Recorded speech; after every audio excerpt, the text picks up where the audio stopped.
જમા કરીને નીકળી જાય. બેસિકલી આ વસ્તુ છે આ ભાઈ. પહેલી વાત. હવે અત્યારે આપણે આવી તો ગયા છે અહીંયા કને, પણ આઈ થિંક જરા થોડાક આગળ આવો, કેમ કે આપણે જેવો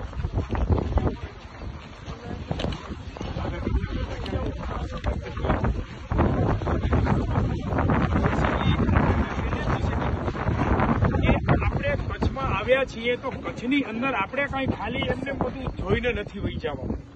એને જાણવાનું પણ છે ને માણવાનું છે. તો જાણશો તો ખબર પડશે કે આપણે ક્યાં આવ્યા હતા. અત્યારે આપણે જે ઊભા છીએ એ એકદમ મીઠાનું રણ તમે જુઓ, આમ કેટલે લાંબુ છે, આમ કેટલે છે. નહીં તો એ જ આપણી ધરતી છે. આપણે જ્યાં ફોટો પડાવ્યો કે આપણી બસ ઊભી છે ત્યાં જુઓ તમે કેવી ધરતી છે અને અત્યારે કેવી છે. બેસિકલી આનું બીજું કોઈ સિસ્ટમ નથી. જનરલી બધાને આપણને ખ્યાલ છે કે ભાઈ આ જે મીઠું છે, તો મીઠું દરિયાના પાણીથી થાય. પણ આપણે જ્યાં ઊભા છીએ એની 200 કિલોમીટર એરાઉન્ડ ક્યાંય દરિયો નથી. તો પછી આ સુકામ, તો આ સુકામ. પણ કુદરતનો કરિશ્મો હોય, કુદરતની સામે બધાએ હાથ ઊંચા કરવા પડે. કચ્છની અંદર 1819માં જ્યારે ભૂકંપ આવ્યો અને આ જમીન ઉલટ પાલટ થઈ ગઈ, તો આપણી જમણી બાજુ જે છે અહીંયા અરેબિયન સી કોટેશ્વર છે. અરેબિયન સી કોટેશ્વર છે અને કોટેશ્વરના પાણી આ વિસ્તાર ઉપર દર વર્ષે 3 મહિના આ જગ્યા ઉપર કોટેશ્વરના પાણી આવે છે. એની વજહ શું છે કે ભૂકંપની અંદર, નહીં તો આ જે જમીન તમને દેખાય છે એ એમને એમ નથી બની જમીન. આ જમીન જે તે સમયની અંદર સિંધુ સરસ્વતી નદી આવતી હતી ત્યારે રેડ રાઈસ થતી હતી. આ જમીન આટલા મોટા મોટા તો એના છોડવા થતા હતા અને એ રેડ રાઈસ એક્સપોર્ટ થતી હતી. હવે કુદરતે કરવટ બદલી, 1819માં ભયંકર ભૂકંપ આવ્યો, જમીન ઉલટ ફાલટ થઈ. તો આ જે જમીન આપણે ઊભા છે એ આમ થઈ ગયા. આ નીચો ભાગ ને ઊંચો ભાગ, આ અરેબિયન સી છે, આ દરિયો છે આખો. જમીન આમ થઈ ગઈ. હવે આમ થઈ ગઈ તો શું છે કે અમારે અહીંયા ઉનાળાની અંદર દરિયામાં ફૂલ સ્પીડમાં હાઈ ટાઈડ આવે, સમુદ્રના પાણી ફૂલ આવે. સમુદ્રના પાણી આ બાજુ આવેલું પાછું જાતું નથી. એ ખાલી 12 મહિનામાં 3 જ મહિના. તો આ બાજુ આવેલું પાણી જુલાઈ, ઓગસ્ટ અને સપ્ટેમ્બર મહિનામાં આવેલું પાણી, આપણે જ્યાં ઊભા છીએ અહીંયા આટલું પાણી હોય. આપણે ઊભા છીએ, અમારે કે વિડીયો છે તમને બતાવીશ. તમે ક્યારે પણ જુલાઈ મહિનામાં આવો ને, હું તમને અહીંયા લઈ આવું તો તમે એમ કહેશો ભરતભાઈ તમે તો કોઈ દરિયા કિનારે લઈ આવો, આટલા મોજા, આટલું પાણી, એટલે પાણી આવે. પણ અત્યારે તમે જુઓ છો કેટલું લોકોએ બગાડી રાખ્યું છે. ઘણા ચૂક્યા છે, ઘણું આ છે, પતંગના દોરા છે, ખાવા પીવાની વસ્તુ છે. નહીં તો આ રણ આટલું ચોખ્ખું રહે નહીં. એ 3 મહિનામાં જ્યારે હાઈ ટાઈડ 12 કલાક 24 કલાકમાં 2 વખત પાણી આવે, તો એ એટલું પુષ્કળ પાણી આવે સ્પીડમાં કે એ બધું પાણી, કચરો આ બધું લઈ અને પાછળ ઇન્ડિયા બ્રિજની અંદર જઈને કાળો ડુંગર પાછળ જઈ એટલે કંડલાની ખાડીમાં મળે. હવે તમે સમજો કે 24 કલાકમાં 2 વખત ફૂલ સ્પીડમાં પાણી આવે ને 3 મહિના સુધી આવે, તો આની સફાઈ થાય કે નહીં?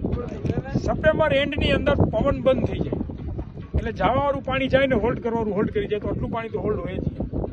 એ પાણી દરિયાનું ધીમે ધીમે સુકાતા ઓક્ટોબર, નવેમ્બર મહિનામાં, જો તમારે ક્યારે નવેમ્બર મહિનામાં આવવાનું થાય તો તમે ઉંમરથી જોજો, તમને એમ લાગશે કે અહીંયા કોઈ નથી આવ્યું, હું જ પેલો આવ્યો.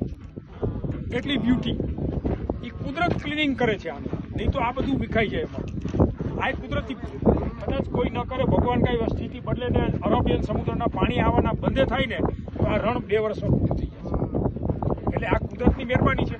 બીજું, આ જે સફેદ રણ, આપણે જેમ આપણે આગળ જશું એમ એનું ક્લીનનેસ આવશે, એકદમ ક્લીનનેસ. કારણ કે અહીંયા બહુ ક્રાઉડ આવી ગયેલું છે. બીજી વાત, આ મારું રણ છે એ 12 મહિનામાં 3 સ્વરૂપ ધારણ કર્યા. તમે માર્ચ મહિનામાં આવજો, 3 રૂપ ધારણ કરે, 3 ટાઈપનું કલર થઈ જાય. તમે સમજો કે તમે એપ્રિલ મહિનામાં આવો ને, એપ્રિલ મહિનામાં તો એક્ઝામ્પલ કે આ ભાઈએ જે પેન્ટ પહેર્યું છે કેવું છે, મરૂન કલરનું એકદમ, આવું રણ થઈ જાય. તમે એમ કહેશો ભરતભાઈ આ તો માટી છે, તમે આમ ઉપાડો તો એ 2 ઇંચ તો માટી નીકળે. તો એના પછી એને સાફ કેમ થાય? આમ કરીને જોવું પડે કે આ મીઠું છે કરી. કારણ કે માર્ચ મહિનામાં એટલી બધી ડસ્ટ ઉઠશે, એટલી બધી ધૂળ ઉઠશે કે આખું રણ છે ને આ બ્રાઉન થઈ જશે. એક તો કચરો પ્લસ રણ બ્રાઉન થઈ જશે. પણ એ વસ્તુ જુલાઈ, ઓગસ્ટ અને સપ્ટેમ્બરમાં એટલું પાણી આવે દરિયાનું, બધો કચરો થઈ જાય.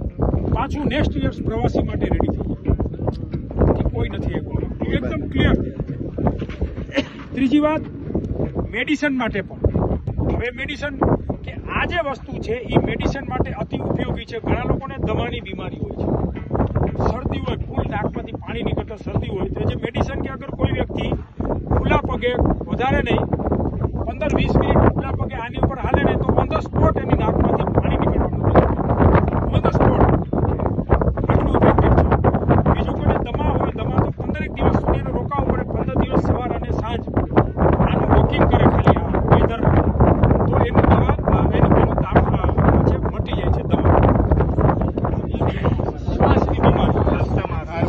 ત્રીજી વાત આપણે બધાને ખબર છે, તમે અમારા ઇન્ડિયાનો છો, આપણને ખબર છે કે અમારી જે કચ્છની જે બોર્ડર છે, આ બોર્ડર છે, આપણી બે બોર્ડર છે ઇન્ડિયાની. એક છે હાઈવે બોર્ડર કચ્છ અને રાજસ્થાન, બીજી છે જમ્મુ એન્ડ કાશ્મીર એરોસન લાઇન ઓફ કંટ્રોલ.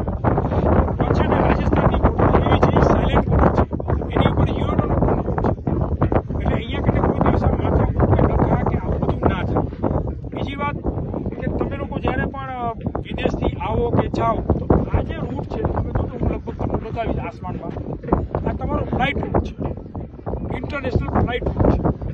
તમે લોકો જ્યારે વિદેશથી ઇન્ડિયામાં તમારી એન્ટ્રી થાય ને કરાચી થઈ, કરાચી આવે છે આવે છે ને કરાચી એરપોર્ટ અહીંયા છે, એ કરાચી એરપોર્ટ થઈ અને અહીંયા ઇન્ડિયામાં તમે એન્ટ્રી કરો તો પહેલું વાઇટ રણ, પછી તમે સી રૂટ કરીને બોમ્બે અથવા અમદાવાદમાં ઉતરો છો.